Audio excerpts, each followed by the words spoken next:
Assis sur son trône, sois loué, Jésus, Jésus soit loué. Assis sur son trône, sois loué, Jésus, Jésus soit loué. Assis sur son trône, sois loué, Jésus, Jésus soit loué. Assis sur son trône, sois loué, Jésus, Jésus soit loué. Assis sur son trône, sois loué, Jésus, Jésus soit loué. Assis sur son trône, sois loué, Jésus, Jésus soit loué. Assis sur son trône, sois loué, Jésus, Jésus soit loué. Assis sur son trône, sois loué, Jésus, Jésus soit loué.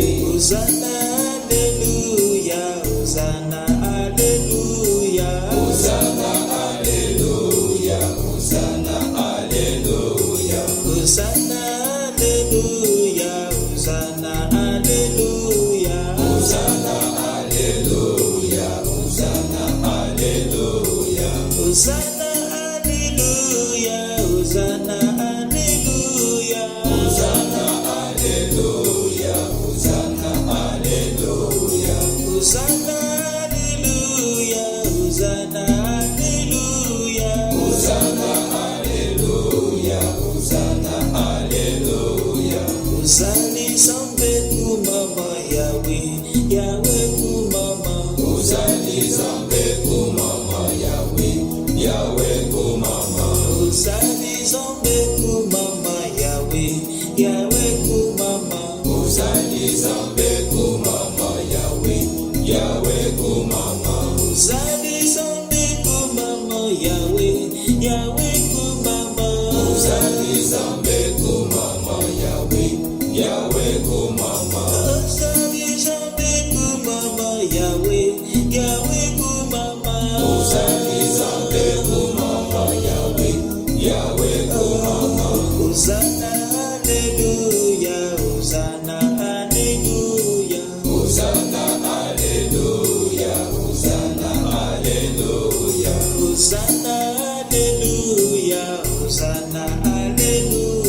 Hosanna, hallelujah, Hosanna, hallelujah.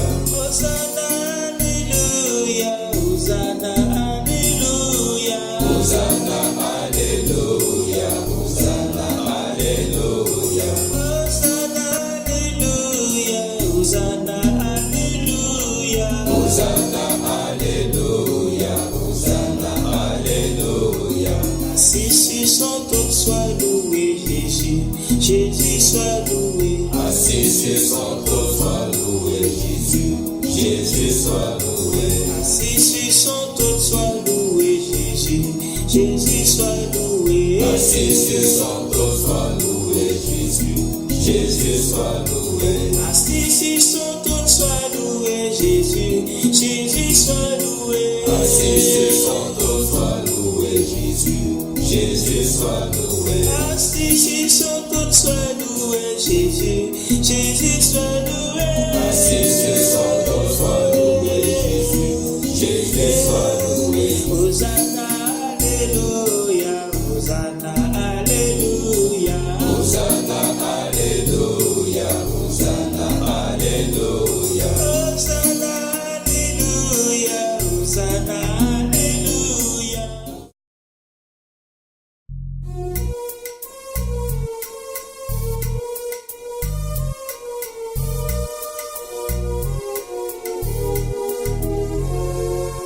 Assis sur son trône, sois loué, Jésus.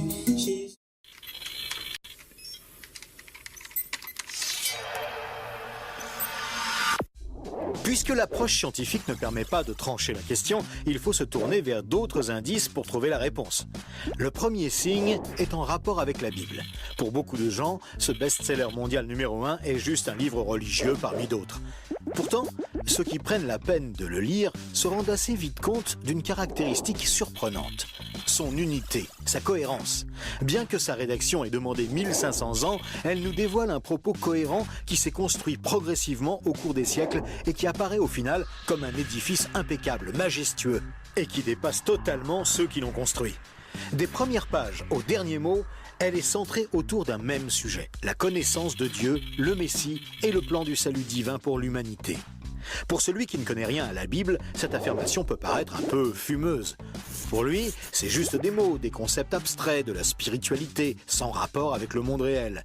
Mais pour celui qui la lit et cherche un peu, l'évidence devient de plus en plus écrasante que quelqu'un, derrière ce livre, au travers de centaines d'épisodes, de miracles, de prophéties et d'événements surnaturels, quelqu'un a construit un message qui nous est adressé. Par exemple, Moïse expose clairement la base de la relation avec Dieu et annonce la venue du Messie. 5 siècles plus tard, David, parmi d'autres, prophétise les détails de la crucifixion tout en engendrant les ancêtres de Jésus. 300 ans plus tard, c'est l'œuvre monumentale d'Ésaïe qui complète de façon saisissante le portrait du Messie, annonce son sacrifice, sa résurrection et la future restauration mondiale. Et c'est comme cela tout au long des 66 livres de la Bible, avec des centaines de détails et révélations surnaturelles. Et cela pose une vraie question. Comment cette quarantaine d'auteurs tellement différents, Moïse, David, Salomon, Ésaïe, Daniel ou Jésus, qui a accompli des dizaines de prophéties par le seul fait d'exister, comment peuvent-ils parler d'une seule voix et aborder chacun une facette du même message ? Sans se connaître, ils se confirment mutuellement et construisent le même tableau, un seul tableau immense et qui les dépasse totalement. C'est complètement incompréhensible et impossible à réaliser. Ils ont été chefs d'État, bergers, prophètes ou apôtres. Ils ne se sont jamais connus, ont vécu à des siècles d'écart et sont pourtant en parfaite unité, centrés exactement autour du même sujet. Impossible, n'est-ce pas ? Et c'est un cas totalement unique. Ni le Coran, qui ne s'appuie que sur un seul homme, sans antécédent, ni aucune confirmation postérieure, ni les écrits hindous, truffés de récits légendaires, ni aucun texte religieux de l'Antiquité n'a ce caractère unique. La Bible seule comporte cette sorte de filigrane attestant de sa véritable origine. Le second signe est lui aussi au cœur des passions les plus extrêmes. Il s'agit du peuple juif. Étrangement, le simple fait de parler d'Israël déchaîne des réactions quasi irrationnelles. Certains veulent son extermination, alors que d'autres le voient comme le paradis sur terre. Mais si on veut bien rester calme et juste considérer les faits, l'histoire, il y a pourtant de quoi s'interroger sérieusement. Comment ce peuple, haï depuis toujours, déporté une première fois, puis revenu sur sa terre il y a 24 siècles, puis déporté à nouveau et dispersé dans le monde entier pendant 17 siècles, comment a-t-il pu survivre? Et comment est-il demeuré un peuple distinct? Aucun autre peuple n'a jamais connu une telle trajectoire, défiant toutes les lois historiques. Comment a-t-il pu reformer un État et même se remettre à parler son ancienne langue? Ça n'est jamais arrivé à aucun autre peuple. Il y a 25 siècles, le prophète Ésaïe posait une question étrange. Un pays peut-il naître en un jour? Ça ne s'est jamais produit, sauf pour la nation d'Israël, qui est née en un seul jour, le 15 mai 1948. Et cela, à peine 3 ans après la fin de la guerre et la solution finale mise sur pied par Hitler pour les exterminer. Et ce n'est pas tout. Le lendemain, Israël était attaqué par les armées de 4 pays arabes supérieurs en nombre et en armement, et il a pourtant gagné la guerre. Des soldats ont même raconté avoir assisté à des interventions surnaturelles. Étrange, non? Par la suite, malgré le rideau de fer, des milliers ont émigré de l'ex-URSS, accomplissant une antique prophétie qui mentionnait le retour des Juifs depuis le pays du Nord. Si on considère sa contribution à la science, les Juifs ont remporté 20% des prix Nobel, alors qu'ils ne sont que 0,2% de la population mondiale. Comment est-ce possible? 150 ans avant, ce n'était qu'un pays désolé, entièrement livré à la mauvaise herbe. Et aujourd'hui, on en parle comme d'un miracle d'agriculture. Ésaïe avait prédit que même le désert refleurirait. Et on trouve aujourd'hui des cultures jusque dans le Negev.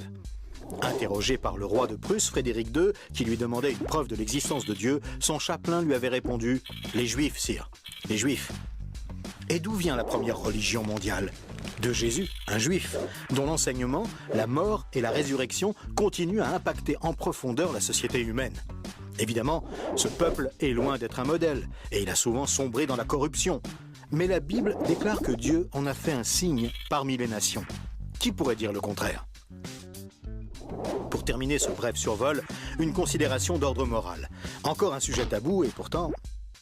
La Bible présente le bien et le mal comme des valeurs absolues, des valeurs extérieures à l'homme, qui les perçoit cependant par le moyen de sa conscience. Au contraire, la vision matérialiste de l'homme affirme que le bien et le mal sont des notions culturelles, relatives, résultant d'un long processus évolutif de l'être humain. Pourtant, tout le monde considère certaines valeurs morales comme supérieures à tout le reste. Par exemple, violer une petite fille, massacrer des bébés, commettre un génocide ou laisser quelqu'un mourir de faim sont considérés comme cruels et inacceptables. Même si certains tortionnaires ont affirmé qu'ils n'y voyaient rien d'immoral, nous pensons qu'ils n'avaient pas le droit de faire ça. Mais pourquoi le pensons-nous? Pourquoi pensons-nous que certains préceptes moraux sont supérieurs? D'où vient ce sentiment qu'il existe, en dehors de nous, des normes morales supérieures, des normes indépendantes de nous, puisque nous nous sentons nous-mêmes jugés par ces exigences morales? Étrange, non? Nous avons parfaitement conscience d'être imparfaits. Nous pensons que l'humanité est détraquée, mais par rapport à quoi? Ce sentiment de culpabilité contredit d'ailleurs la théorie de l'évolution et son hypothétique lutte pour la survie. Et pourquoi l'homme aspire-t-il au merveilleux, au paradis, quelle que soit sa culture? D'où vient ce sentiment intérieur qui fait exactement écho au récit biblique? Cette conscience, issue de nulle part et en parfait accord avec la Bible, constitue encore un autre signe tangible, bien difficile à nier.